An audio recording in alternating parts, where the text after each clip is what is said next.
పసిపాపమనన్న ప్రతి మనిషిలోనూ పరమాత్ముడున్నాడని, వాడు పరిశుద్ధుడవుతాడని, గోళీల ఆటల్లో కొండంత సత్యం చాటావు ఓ సాయి, మమ్ము సాకావు మా సాయి.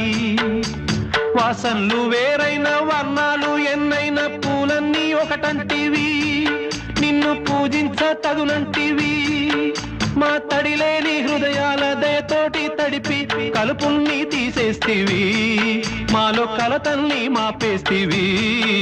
మా పాపాల తొలగించు దీపాల నీవే వెలిగించినావయ్యా, మమ్ము కరుణించినావయ్యా. జన్మ జన్మాల పుణ్యాల పంటల్లే నిన్ను దర్శించినామయ్యా, మేము తరించినామయ్యా.